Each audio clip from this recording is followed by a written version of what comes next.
Hey Chadley, how's it going? What's your pronoun? I know it changes from day to day. I can't legally discuss it. Okay, fair enough. Welcome back to the Movie Epidemic podcast. We're back after a while. Chadley takes his biannual sabbatical where his lover comes to town for 3 weeks and we just can't pod. And I can't watch films, because I just see so many fucking Oscar films. Just a couple of Golden Lovers. Do you know what's wrong with me right now? What's that? My mouth is fucking parched with dry cinema, dude. I haven't wet my whistle with a silly blockbuster in too long. Oh, Dad's gonna turn off the podcast. All right. It's gonna be good. Don't worry. Oop, don't worry about that. Oh yeah, I want to tell you about something amazing. Okay. Yesterday, so for those of you who know, I commute via the train, and I get to see a lot of really fun stuff. And yesterday, I saw the worst people in existence. Oh yes, you're telling me about this. The worst people I've ever seen in my life. First things first, I started off by very loudly bragging about being white. Now, bear in mind, I was standing pretty close to them, so maybe it's just that I was close to them and it just seemed really loud, but it was pretty loud. These dudes were like maybe 18, wearing some Converse shoes and some flat brims, and one of them has braces. Yeah, it might be your roommates. And then after that, they went on to claim that only white people are allowed to shop at Starbucks. Well, only white people do shop at Starbucks because black people don't drink coffee. Or well, they don't drink bad coffee anyways. Not with all the whistles. Coffee. But yeah, fucking black people don't drink like coffee with the bells and whistles and racketa, Yeah. Then they went on to then this was my favorite part. This is when they realized that everybody on the train was watching in absolute disgust, and so they started loudly singing renditions of children's songs with explicit lyrics. One of my personal favorites being "Twinkle Twinkle Little Star, I Will Fuck You in My Car." Really good, really clever stuff. Clever. And then as they were getting off, there was a homeless man kind of walking slowly in front of them. They fucking pushed this homeless guy aside, turned around and went, "You got torqued," which I don't know what the fuck. I don't know what that means. That means. Maybe sounds illegal though. Yeah, it was a lot of fun. Yeah, that's fun. Yeah. So I saw a homeless man get torqued last night, unfortunately. Well, I saw a crack addict get torqued about 4 minutes ago by a cop. They were just outside my house. Batons. Yeah, just outside your house here because you live in a shitty part of town. Yeah, so a lot of crack. I get scared as I'm transporting about $15,000 worth of equipment to your house every day.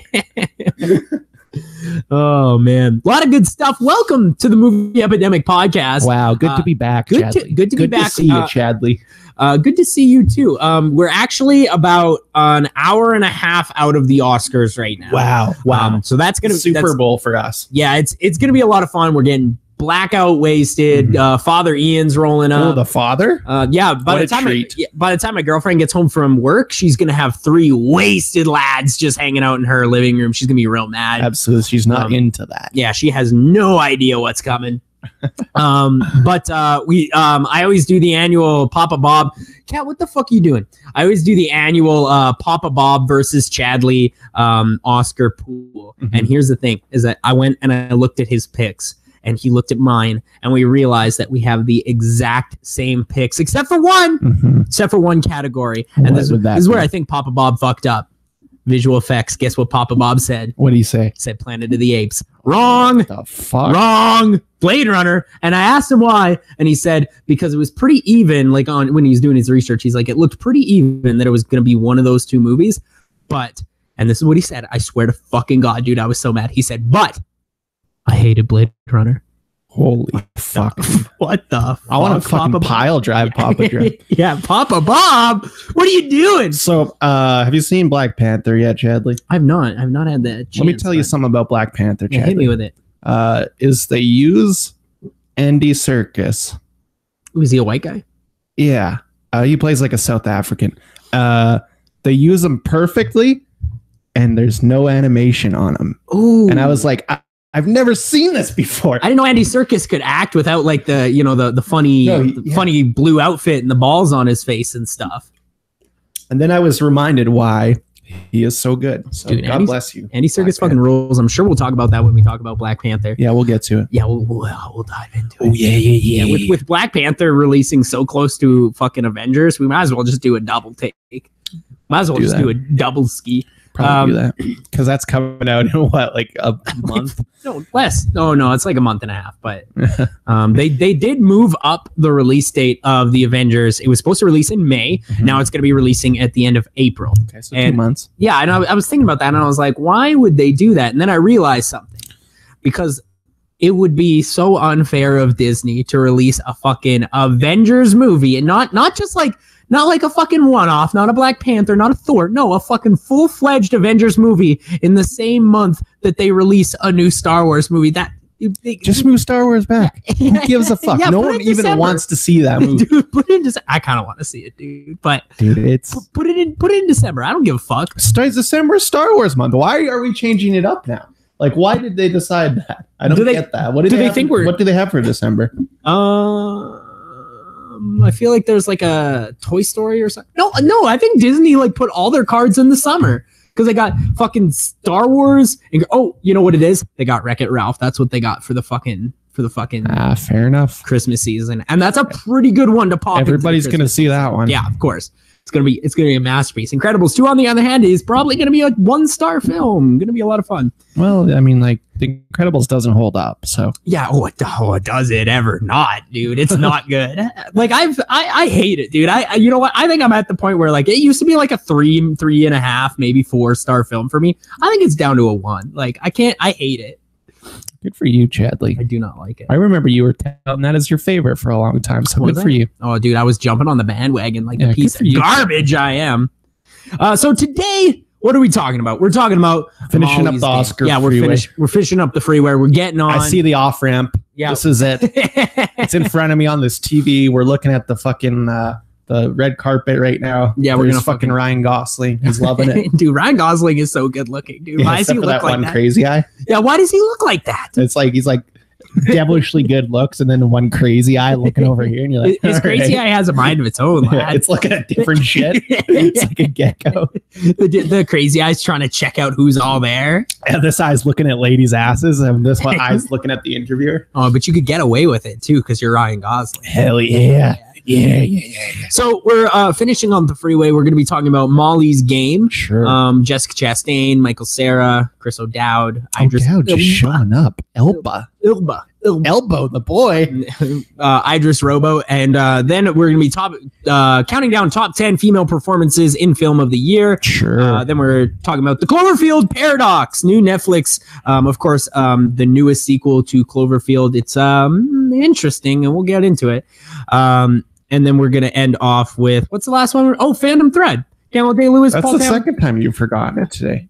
Paul Thomas Anderson. PTA, our boy. Dude, PTA was back and nobody knew. Nobody knew. Remember when Inherent Vice came out and everyone's like, PTA, dude, he's here. And I'm like, took a lot out of him. This movie's bad. We'll talk about that in a minute, but I think that movie took a lot out of him. So let's talk about Molly's Game. So just to start off, Molly's Game is fine.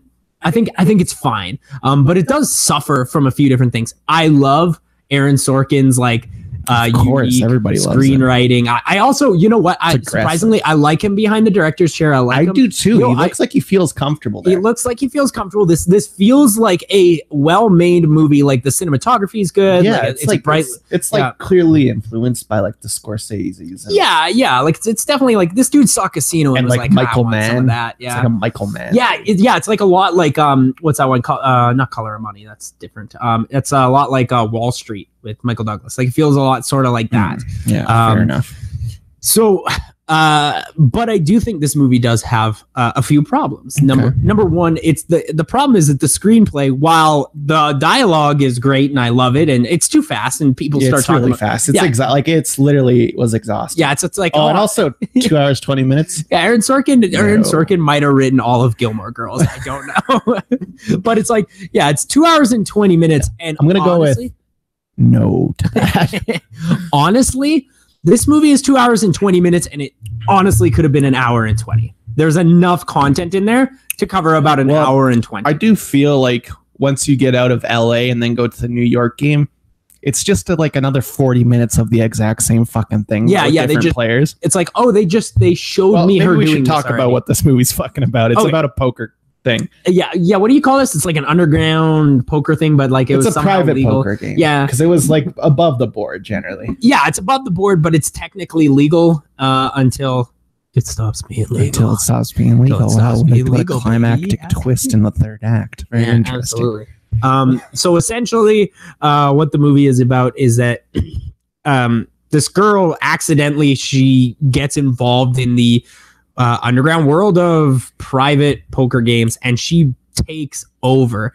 And then Michael Cera just rolls up, fucks her out of her game, and call him Player X, please. Call him Player X. Hereby referred to as Player X.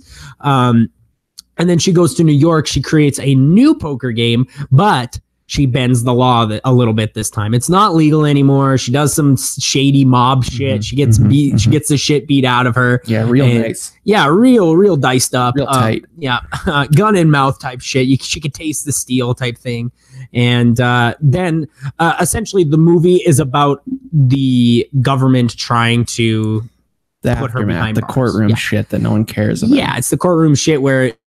But Elba, though, see what I like about this movie. This is an Aaron Sorkin movie, so everybody in this movie, from Costner to Michael Cera, everybody in this movie wanted to do the Aaron Sorkin dialogue. They were all talking incredibly fast, except for Idris Elba, who was having none of that shit. Oh, dude, he was slurring. Like I thought he was wasted. He might have been talking slower than normal. He's like, I can't be your lawyer. It's like, what?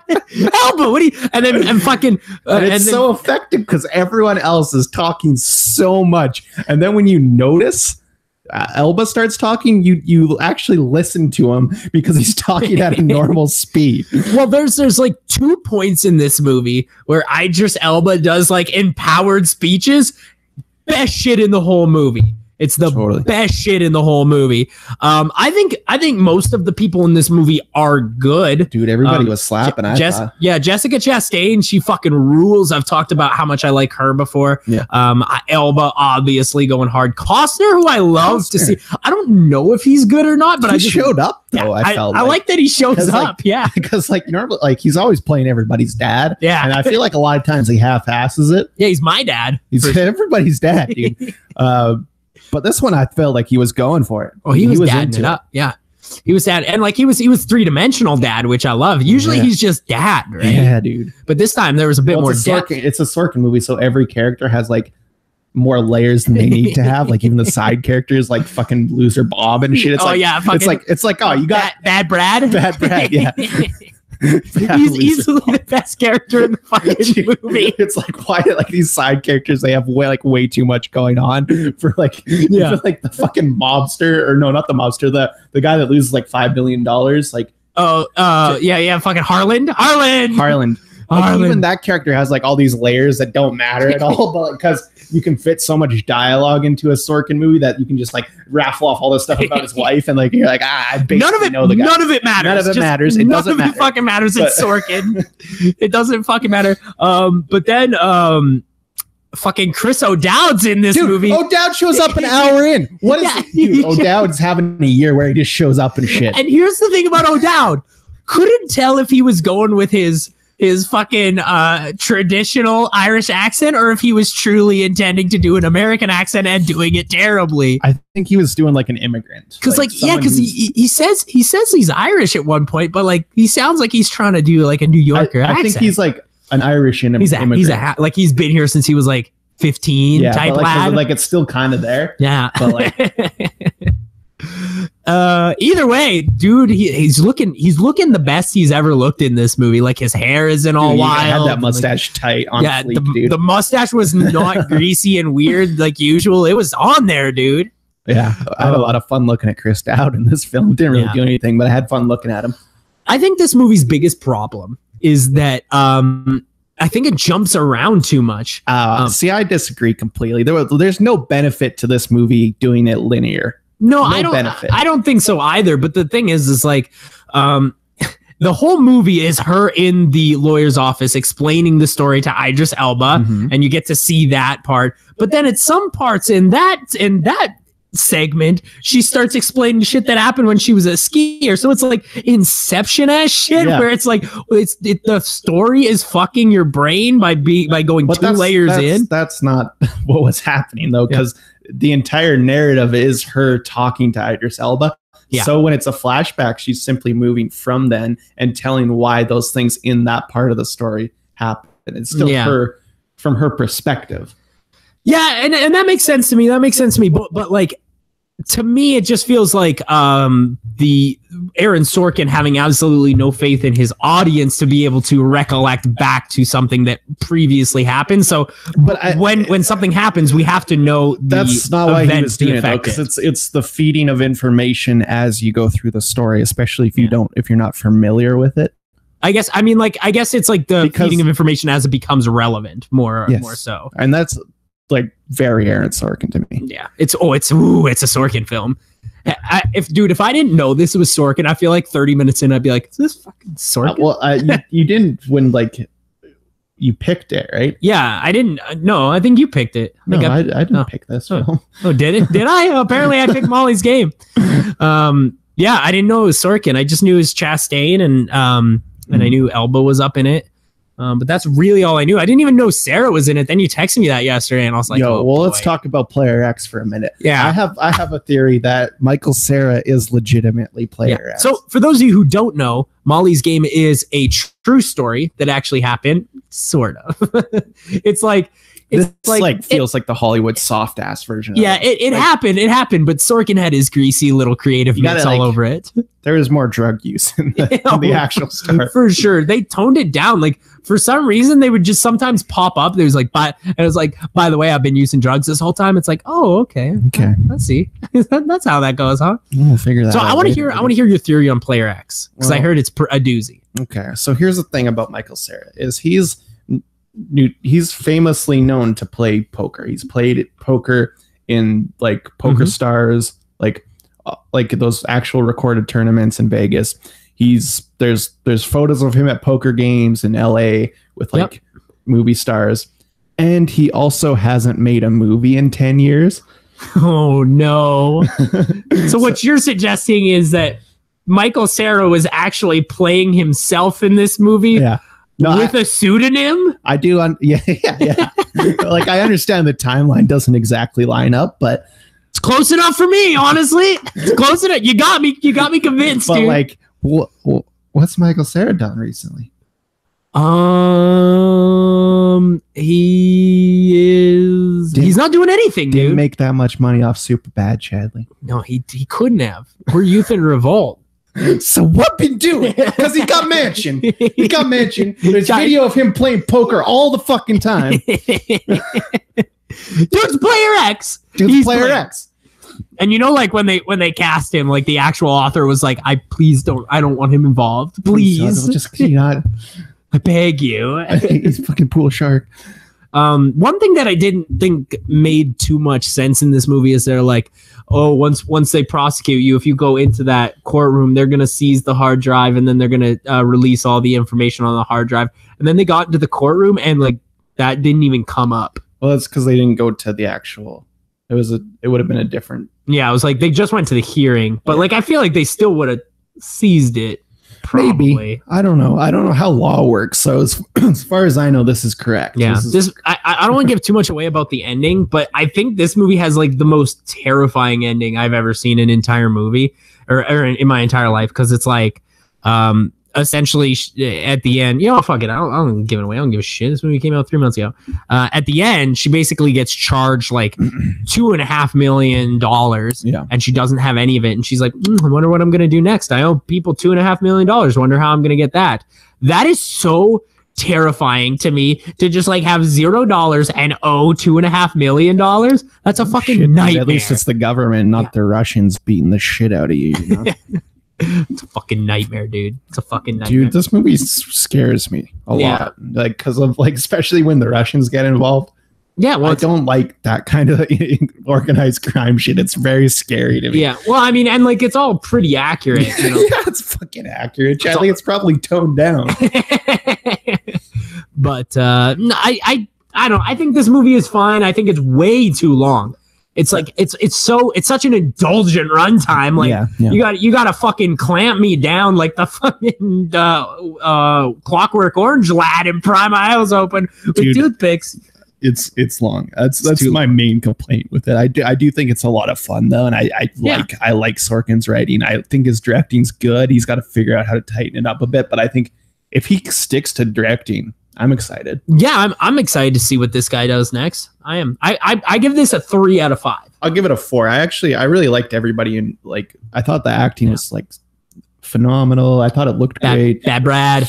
Too long though. Way too fucking long. Cut off about a half hour, and you got a 5-star on your hand, baby. Yeah, come on. Oh, I'm sorry. You're gonna give me a 40-minute backstory on Harlan? You don't gotta do it. Don't gotta do this. Don't gotta do it like that. Now we did mention Jessica Chastain, who is amazing in this movie. And as were so many women in film this year. So we are gonna be counting down top 10 best women in film in 2017, baby. What year is it? 2 Ocean 17. Wow, 2 Ocean 17. What a treat. What an absolute treat. My number 10. I think we're going to be watching this lady walk across the fucking stage tonight and grab herself a statue. Mm-hmm. My number 10 is Allison Janney from I, Tonya, baby. Fair. Oh, she is so fucking good. I've always thought she was good, but I've never seen her go hundo. Hundo? Like I feel like she's been going 65 for a while. She went hundo and I, Tonya. Wow. Really fucking exciting. What a treat. My number 10 is going to be the one we just talked about, Jessica Chastain. I usually like to slip Chastain on there, but did not get the chance this year, unfortunately. But I do agree. She's very, very good. Looking like a stripper. Yeah. We love it. My number 9, doing the exact same performance I've seen her do literally every year for the past 40 years, is Meryl Streep. Yeah, well, that's kind of the reason she's not making my list. Because seen it. Yeah, seen it. I've seen that before. It's her very calm and collected, and then at one point in the movie she explodes on somebody. And I've seen that before, but it's Meryl Streep, so like I can't not. Powerful. Dude, I would put her on my top 10 for Mamma Mia, and that movie's a fucking straight half star. My number 9 is going to be Allison Janney. Allison Janney, baby. I, Tonya.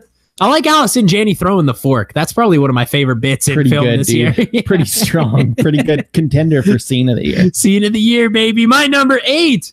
Talking about the fork throwing scene. The person who got the fork thrown at her. My number 8's Margot Robbie. Wow, Margot Robbie. Also from I, Tonya. Dude, what? Here, I actually want to stop and talk about this for a minute. What the fuck happened with Margot Robbie? Turns out she gives a shit. Yeah, turns out she gives a shit because like 2 years ago she was the worst actress in Hollywood and now she's one of the best.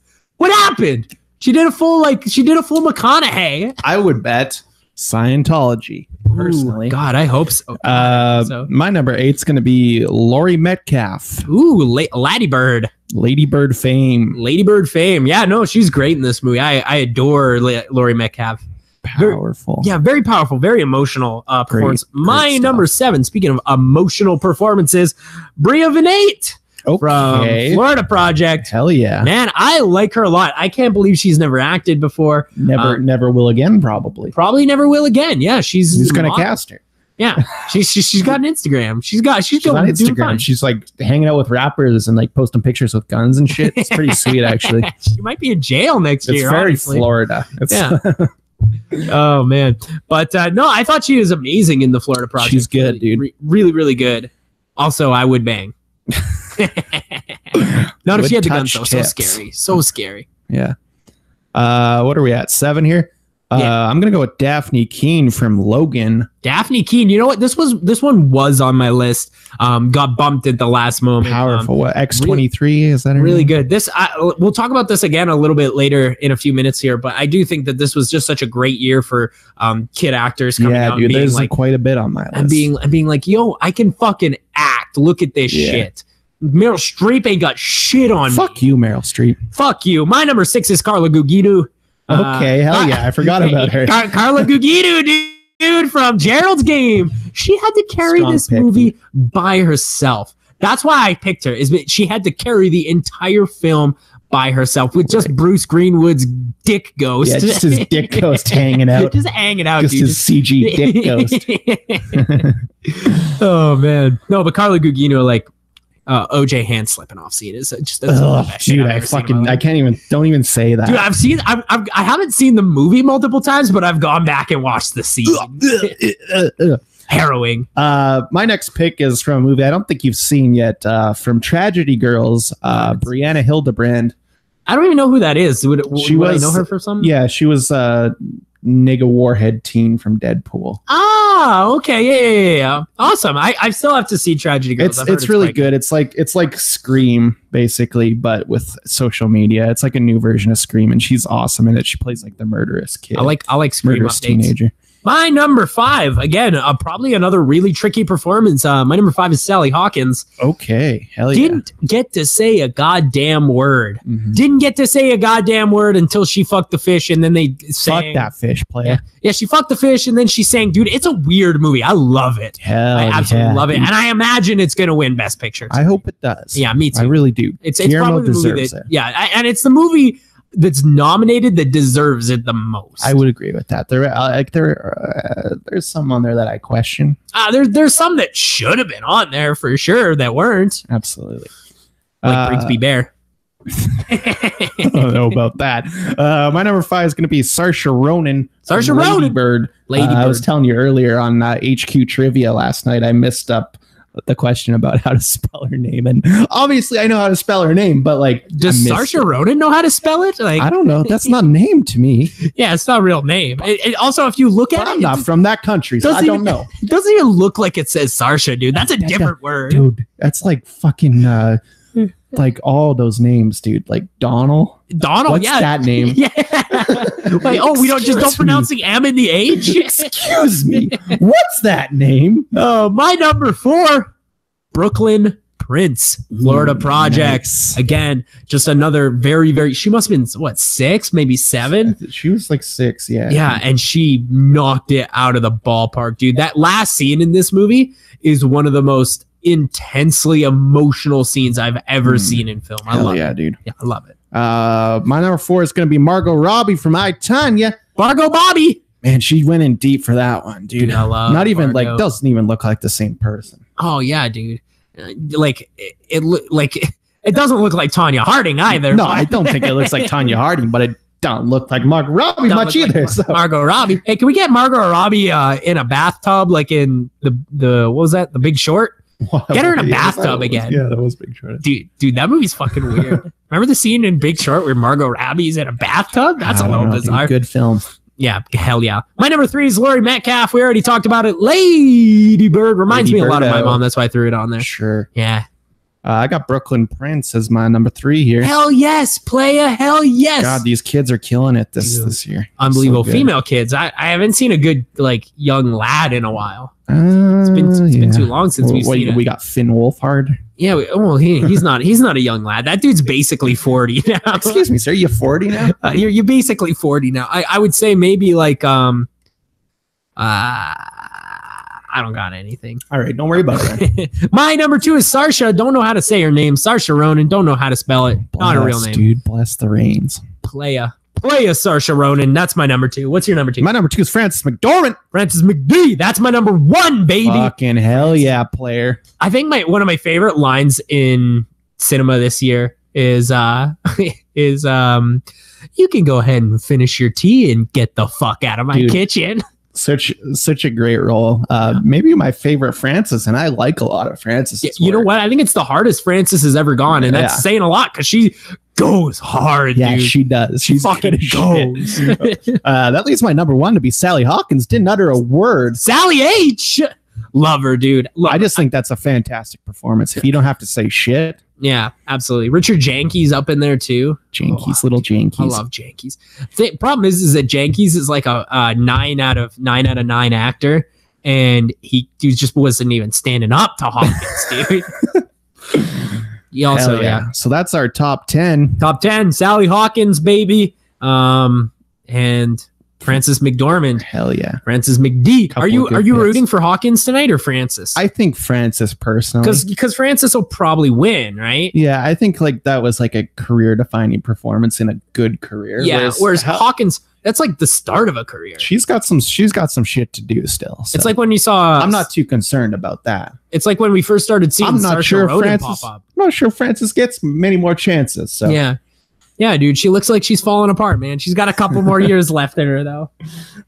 So moving on from that, let's talk about Netflix. Okay. So first of all, I don't even remember this. I watched it after the Super Bowl. First of all, 700 movies and TV shows coming out this year. That's right. Are you sure that's what you'd like to do, Netflix? Are you sure? They're just trying. They're making it so they can just cut loose the rest of the TV, so it can just be their shit. They need to build up a catalog first. The problem is that they're just pumping it out so fast to get that done that we're getting a lot of really, really bad shit. Well, it's confusing to me also because most of the shit they aren't making, they're buying it at film festivals. Yeah, so they bought this one from Paramount because Paramount didn't want to release it for good reason. Yeah, so Paramount was like, we don't want to do this, and Netflix is like, we'll give you $50 million. Does that sound like they have a bottomless checkbook? They're like when have you seen when Bill Gates was on Ellen, like trying to pick how much things cost, like from the grocery store? No, there's like a box of macaroni cheese. It's like, that's got to be like $4, right? It's like that kind of thing. That's what Netflix is doing for movies. They're like, oh, you got this new Cloverfield movie? That's about $50 million, right? And they're like, sure. So I think the Cloverfield series is pulling what I like to call an Indiana Jones. I don't understand this reference. So what an Indiana Jones means is when you have a film franchise that goes back and forth between 5 and half-star affairs. Gotcha. Now it's crystal clear. And this is exactly what happened because we got Cloverfield 1 star. Yeah, maybe half, honestly. Maybe I'll give it half. Maybe it's half. One of the worst movies I've ever seen. Then you got 10 Cloverfield Lane. That's an easy 5-star. Easy 5-star. Easy, really easy 5-star. Now we got Cloverfield Paradox, the new one. Back on down to a half-star, baby. This is I can't believe that the same team of people who even touched 10 Cloverfield Lane. Well, here's the thing. It wasn't the same team. That's why. Why not? Is the question. Because that's not what these are about. These are about making Black Mirror in film. Yeah. They're making detached stories that all revolve around this one unchangeable event. You know what the Cloverfield team had to do with this? No. JJ's last 5 minutes. That's what he does. JJ comes in for 5 minutes because JJ owns Cloverfield now. Yep. It's Bad Robot. So JJ comes in for 5 minutes after you've completed a film, and he's like, let's throw a fucking monster in there, right? And then he fucks off and goes make Star Wars. Like, is this something else? Was this something else at one point? Yes. It has to have been. Yes, it was. That's not even a joke. Yes, it was. Dude, I can't even find my fucking notes for this, dude. It was so long ago. All right, so Cloverfield Paradox. Let's talk about it. So this movie is about a crew of lads and lasses who get on a spaceship and they're trying to do something. But like the problem is that they keep being like, if we don't succeed here, I don't know what it'll mean for the people down on Earth. Neither do I. I, because you didn't really say what the fuck you've been doing in space. Yeah, what you doing? What doing it? Like, and then because like here's the thing is that like they make it seem like maybe the idea is that the monsters they knew the monsters were going to be coming. Mm-hmm. But then they don't know at all because then they go back to down to Earth at the end and they're like, it'll be plenty safe down here. Like, yummy, real safe. Yum, yum, yum. And then like, so like 20 minutes, maybe even like half an hour. Into my eyes are glazing over just you describing this. Like I'm relying on you a lot for this one because I watched it 3 weeks ago after the Super Bowl. The next day, I didn't remember even a second of it. I couldn't even review it. Dude, here's the thing, is that I watched this 3 days ago, and I probably know as much as you do. I do remember Chris O'Dowd making a surprise appearance, and I thought, much like Molly's Game, he might be able to save it. Couldn't save it. Not his arm gets eaten off and shit. Oh, then his arm gets eaten off, and then he starts like hanging out with his arm, and like his arm's like sending him secret messages and shit. What movie are you making here? Like, here's the thing: is that the concept here is so strong. The concept that is it though? Yeah, I like the idea that like they've crossed over a dimension, and then the other dimensional version of themselves is trying to communicate with them. Like, okay, there's something there. There's something there, but don't go with your first draft, which you clearly did here. Mm-hmm. It's like J.J. Abrams saw a script and was like, I'd like to buy this. And they're like, oh, no. We're not done. No. We're not done with this. And he's like, you are now. I'm scrolling. This is 4 pages back on my Letterboxd account. Oh my God, dude. From February 4th. Oh, man. The movie also is like filled with foreshadowing that doesn't mean anything as well. Like there's like the scene at the beginning where the husband is like, well, sweetheart, you can't go back in time and fix everything. And it's like, oh, okay, so obviously they're going to go back in time and fix everything. No.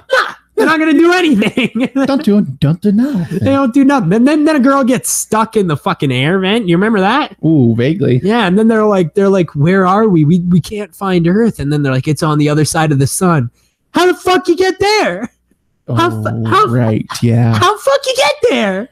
Yeah, this movie doesn't make a lick of sense in my opinion. I saw like an interview where J.J. Abrams was trying to describe like to explain what this movie was about, and even he was having problems. He was like, sold it to Netflix, and then. But okay, movie aside, it's fucking terrible. Yeah, whether or not it bears the Cloverfield name or not doesn't matter. It's a bad movie. It's a bad movie. But I do find the marketing strategy interesting. I love the marketing strategy, like the whole. That's really what I want to talk about more than the movie itself, because I don't really care about the movie. It's not found footage, so that automatically makes it the second best one. But but man, is it just fucking lacking in anything of substance? Yeah, absolutely. And like those characters, like, could you make me like them for even a second?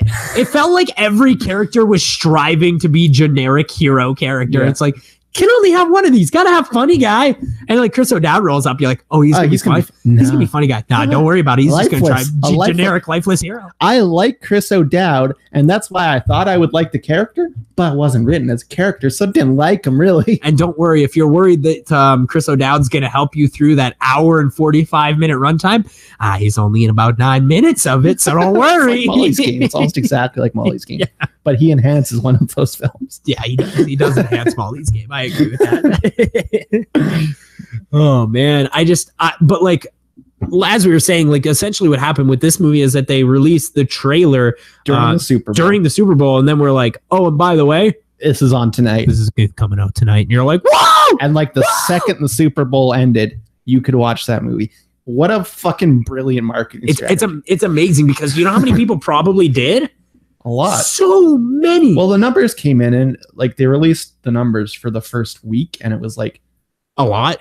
It wasn't even like, it was like 250 million or something. Holy shit, 250 million? That's a lot. Is it though? We don't know, because Netflix doesn't release statistics for anything. Oh yeah, that's true. That's true. It could have been. It probably got outviewed by Death Note. Oh, dude, I can't wait for Death Note Part 2. Oh man, Adam. There is an amazing thing in 10 Cloverfield Lane. That movie's good in general because John Batman. Yeah.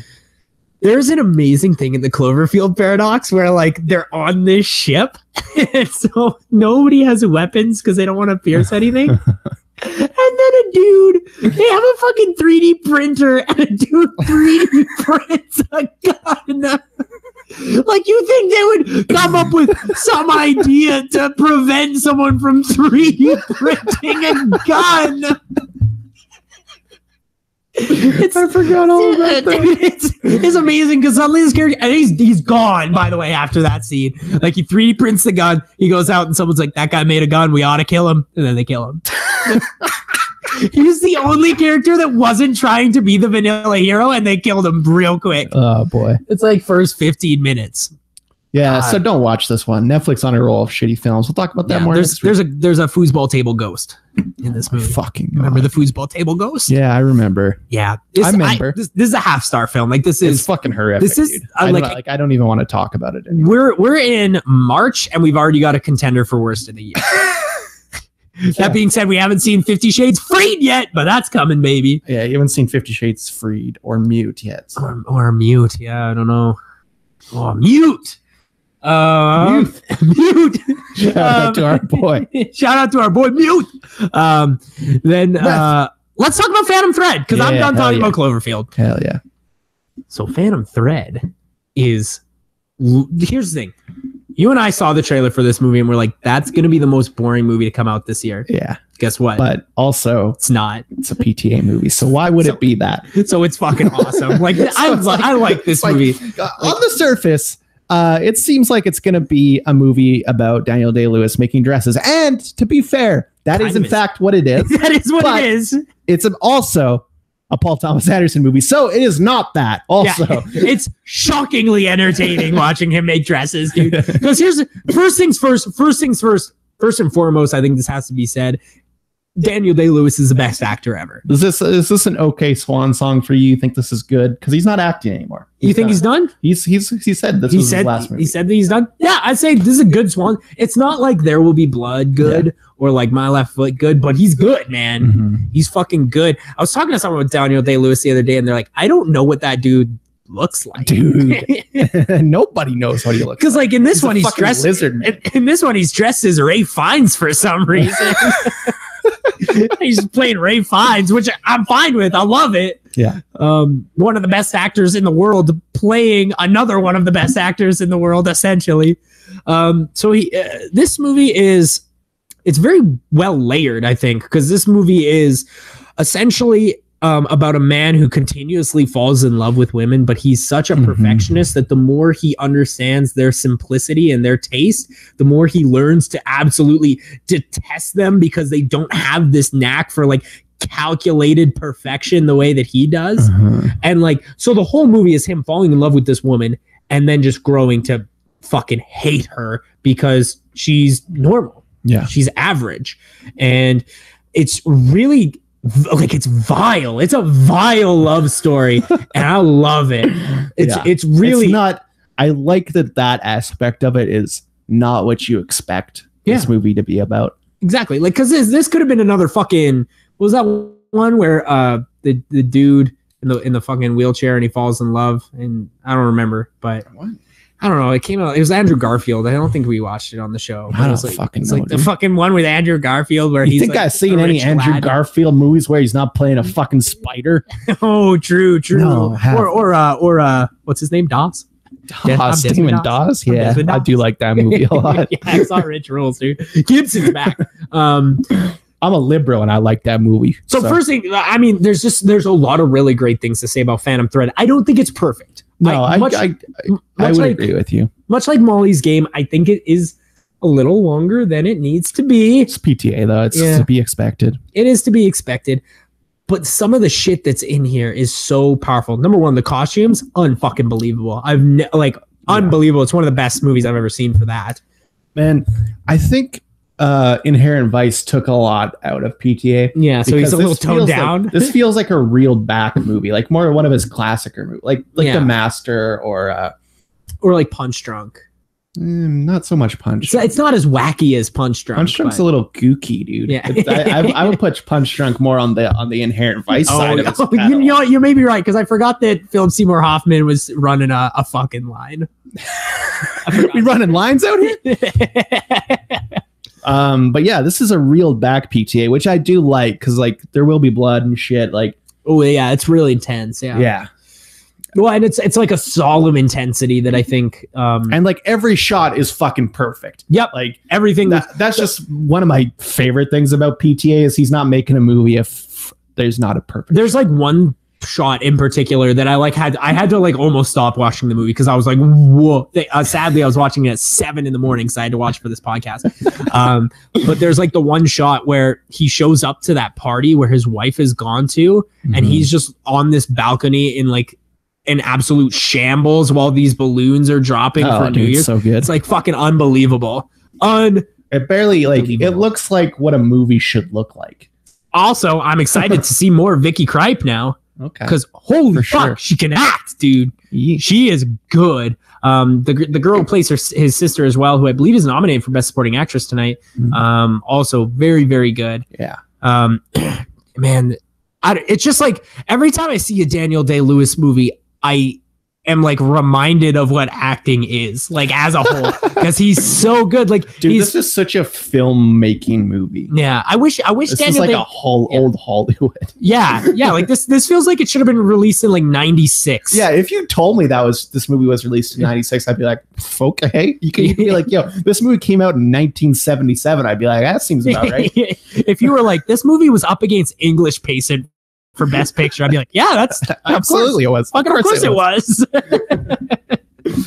That's so true. That's so true. But like, what I like about the movie is that the characters at the beginning are presented to you in sort of a digestible way. But as the movie goes on, the characters just become so corrupt and disgusting and horrible. And just seeing that ever so subtle transition. And by the end of the movie, you're like, oh fuck, did these people turn into the worst people on the planet and I didn't even fucking notice it?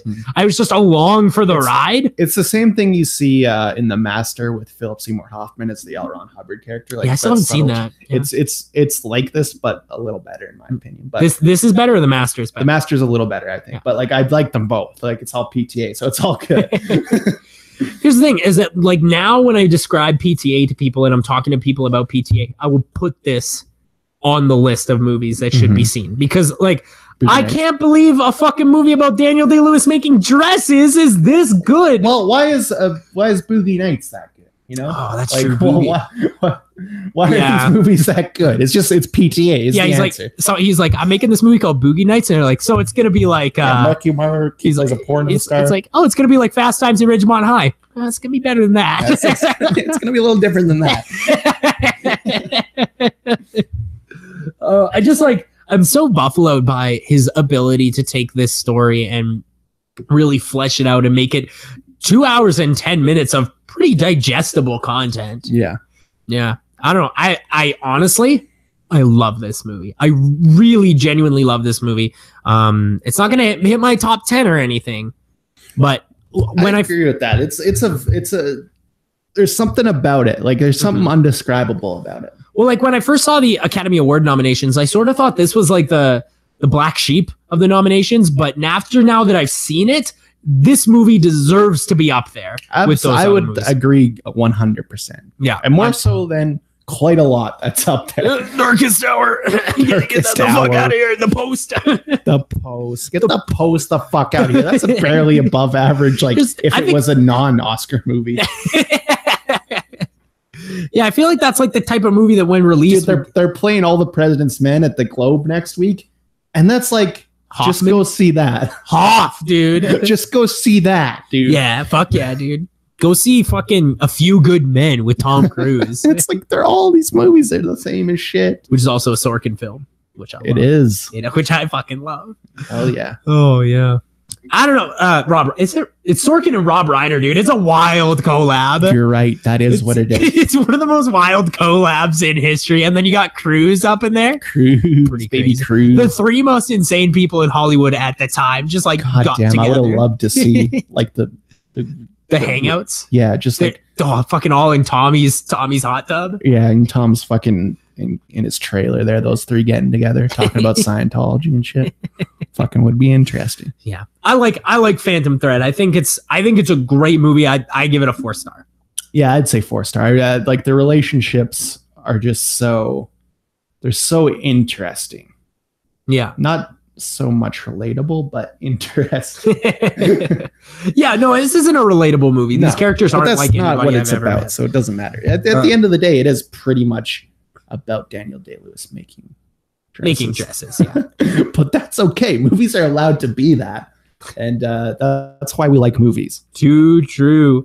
Trailer trash, baby. Hell yeah. Trailer trash. We got a new trailer for Wreck-It Ralph 2. Have you seen this trailer? I've seen it, dude. I was fucking howling. It looks good, dude. Dude, it looks really, really funny. Like, and I like the way that they're taking it, because there's so many different routes they can take. Because in the first one, it's like, here's your concept, and they're like, all right, well, the concept is essentially the movie, so there's not much more we can do with this. Whereas with the second one, it's so open-ended because there's so many endless possibilities. The only thing they can't do now is use Nintendo characters, because Nintendo is, done with that. They're making their own shit now. Yeah, they're making their own shit. Yeah, fucking Pierre Coffin is making fucking the Mario Brothers movie. Don't do that. Don't let Pierre Coffin touch that. Well, it should be better than the Sonic movie. Yeah, the Sonic movie. The Sonic live action movie doesn't It's not live action, I don't think. I'm pretty certain it is, buddy. Well, you know who it's written by? Isn't it? It's someone wild. Isn't it like Rob McElhenney or something? No, it's our boys, the writers of Fist Fight and that's Friends of the Pod, Van Robichaux and Evan Susser. That's right, Evan Susser and Van Robichaux.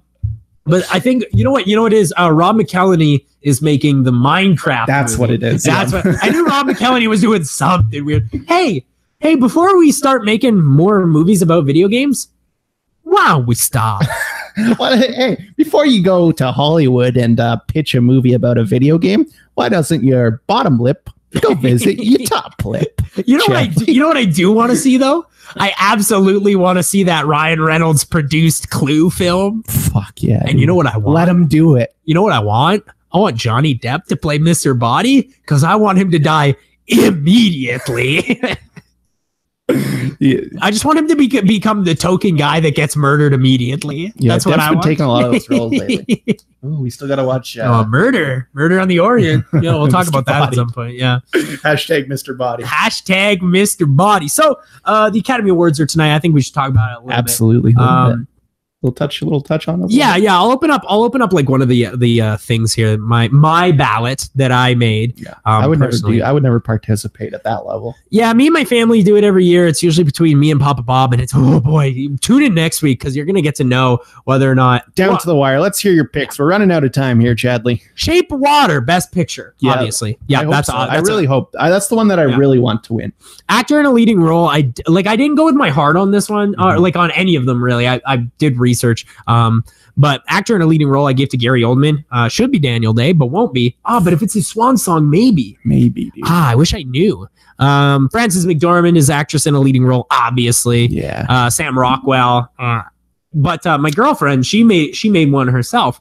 She made a ballot herself, and she was like picking them, and I was watching her do this, and she picked Willem Dafoe for Best Supporting Actor, and I was like, "Why'd you pick that? It's going to be Sam Rockwell." And she's like, "Because I've seen all these movies, and this is the best one." And I'm like, "Good for you, good for you." Go with the guy, because Willem does deserve it. And you know what? Willem might win. I hope he does more than anything. Sam Rockwell's got a lot left in the tank. There's always one upset, and it's usually supporting actor. Yeah.